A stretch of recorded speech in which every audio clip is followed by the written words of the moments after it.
24/7 podcast. Have you ever thought about manufacturing as a chess game? Well, I know somebody who does, and that's Christian Ling from Brand Simulation. Christian, welcome. Would you mind introducing yourself and give us some more information about who you are?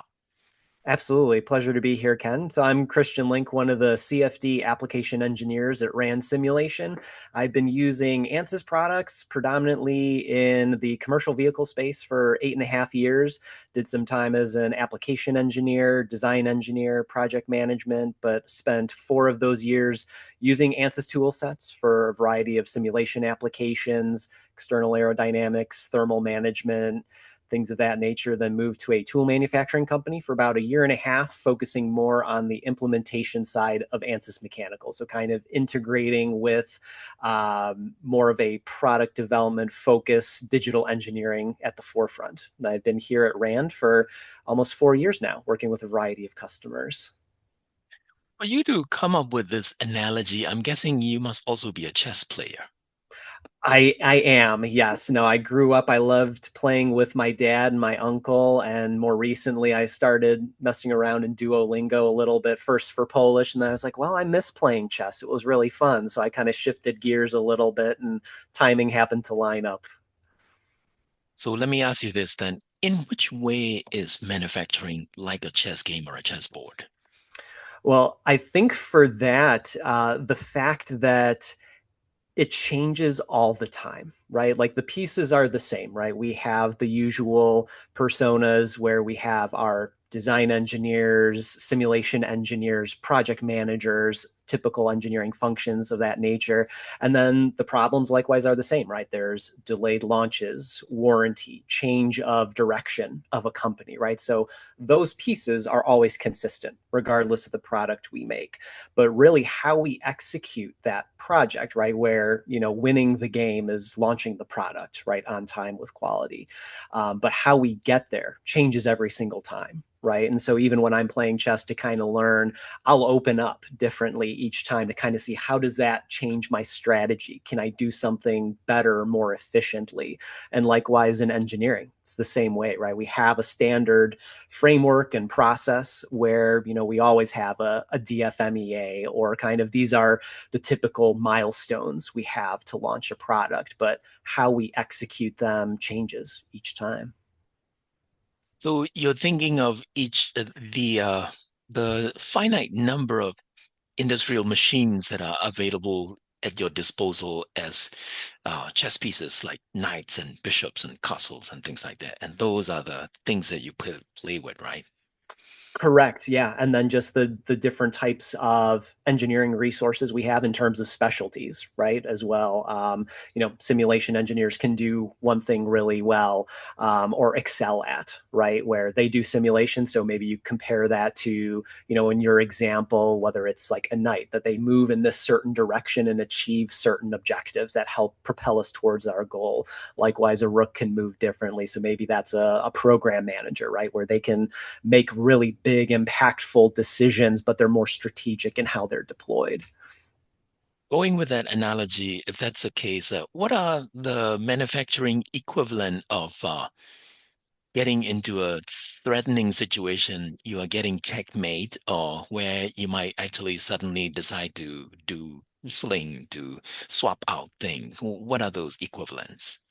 Yeah, I think for that, it's going to be times where it could be a pivotal change in the company in terms of direction, right? Whether those are larger, more macroeconomic situations that say, hey, we have to pivot our whole design portfolio, so we're going to delay a program or freeze it.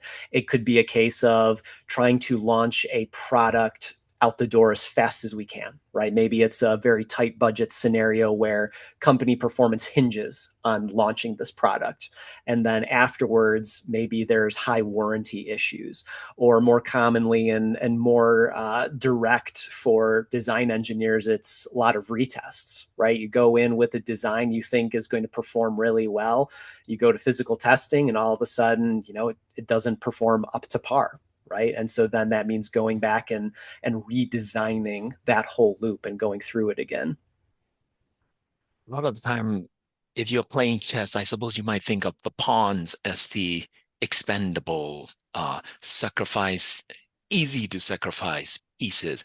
Are there things like that in manufacturing when you are in a tough spot? Are there things that you could easily give up on because those are less important to you? I think yes and no, right? I think there are certainly times where it could be argued that okay, if we're tight on timeline, then we eliminate a couple of non-essential features for a customer, right? Maybe their quality of life improvements that, maybe affect a 5% or less of our target customer base, where, the program team makes the judgment and says, okay, this to execute on this would take another 4 weeks. We're willing to give up this amount to launch the product, right? And I think that can be perceived as being like a pawn sacrifice, right? I'm going to do this to achieve that. Or in some cases, jumping straight from prototype tooling all the way into final product, right? We've done this before. It's a slightly nuanced design. We're willing to take this risk.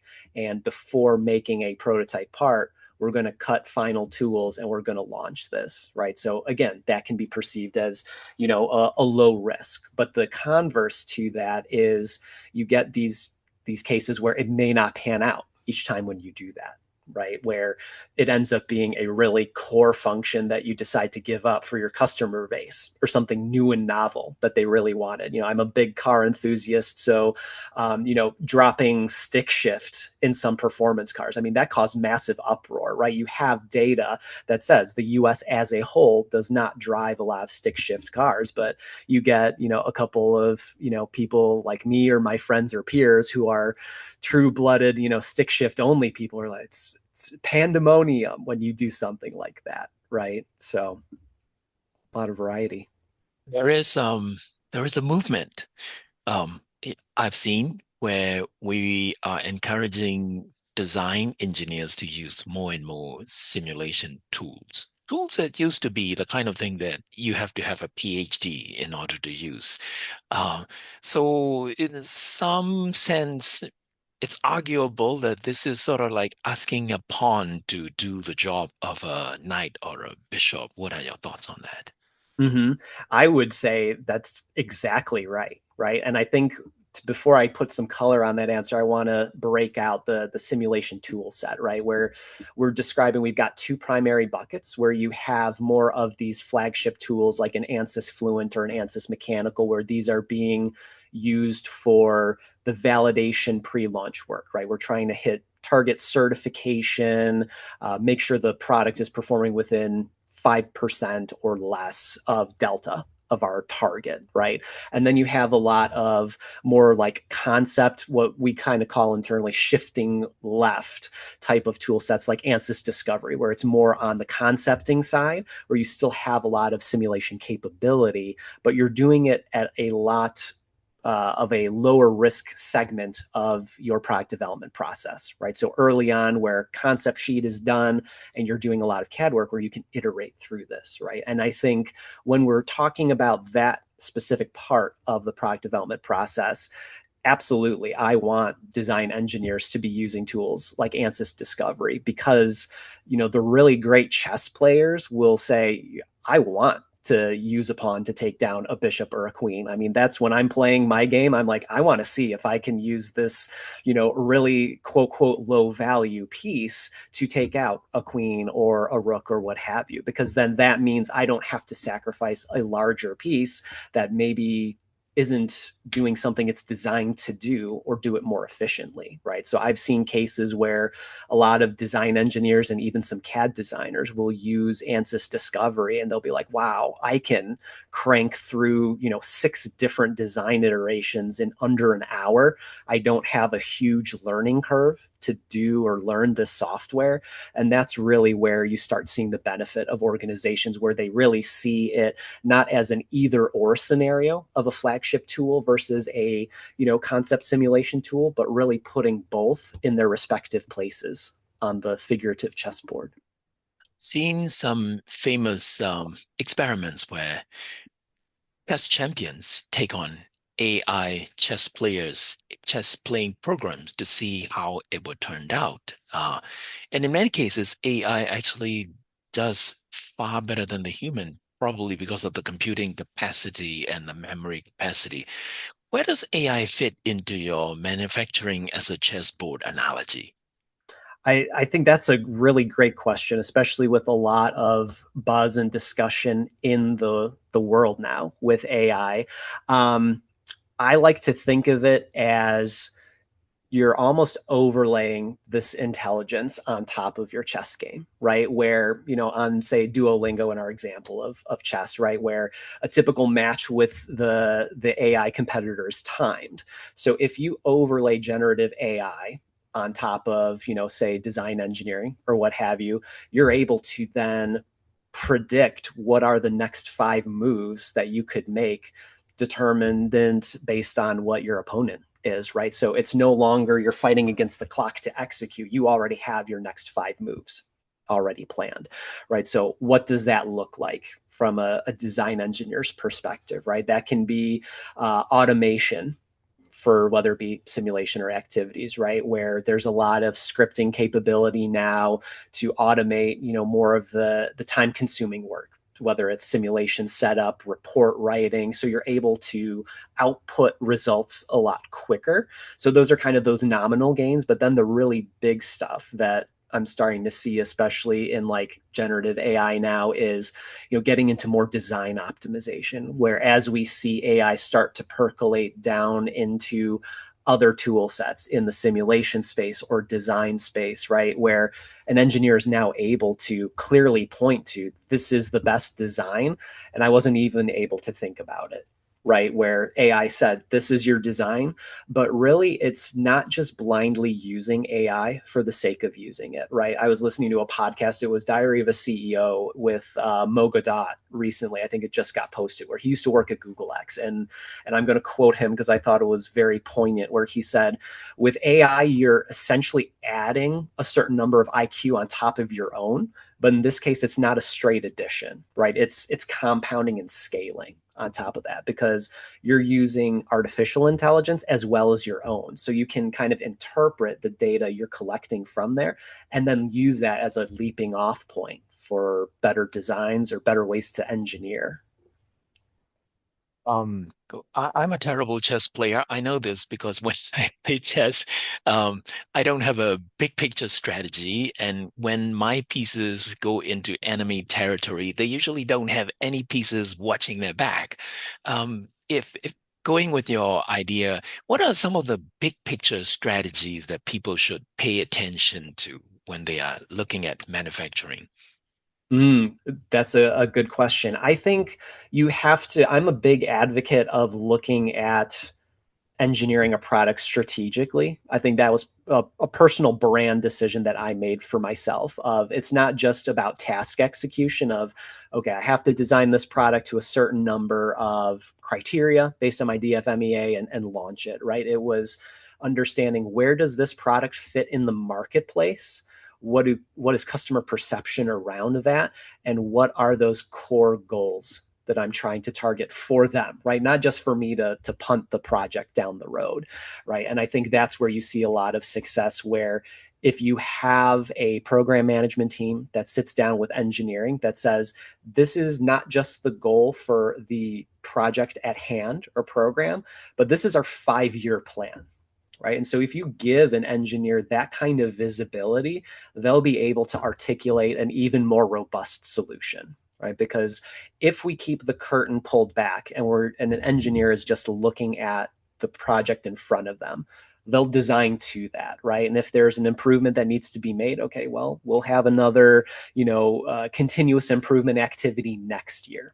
But if they already know that this product is meant to have a shelf life of 5 years, okay, let's build an infrastructure around this platform, project, what have you, where we're already queuing up design iterations that compound on top of one another, right? And so if you start injecting simulation on top of that, designing further into the future, that helps tremendously, right? Because then that protects everyone from, whether it be padding deadline numbers, right? If you know upfront what you're really aiming towards, that just makes everyone more successful overall. So I'd very much encourage, big picture communication, honesty and transparency.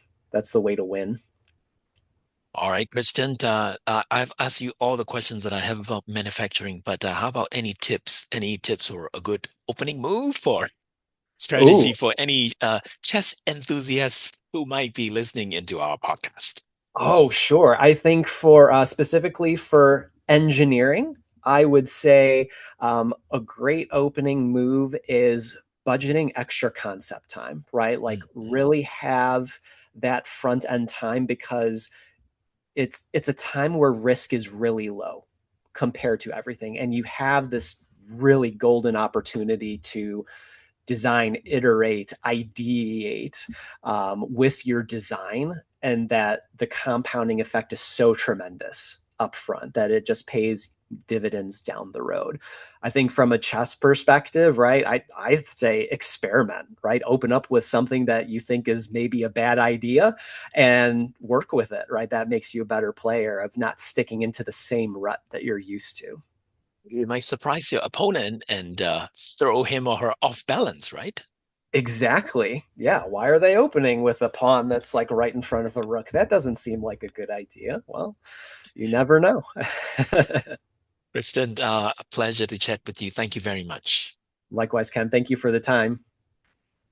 All right, audience, thank you very much for tuning in. And we are both wishing you best of luck with your next manufacturing project and your next chess game. Until next time, I'm Kenneth Wong for DE 24/7, and we are out.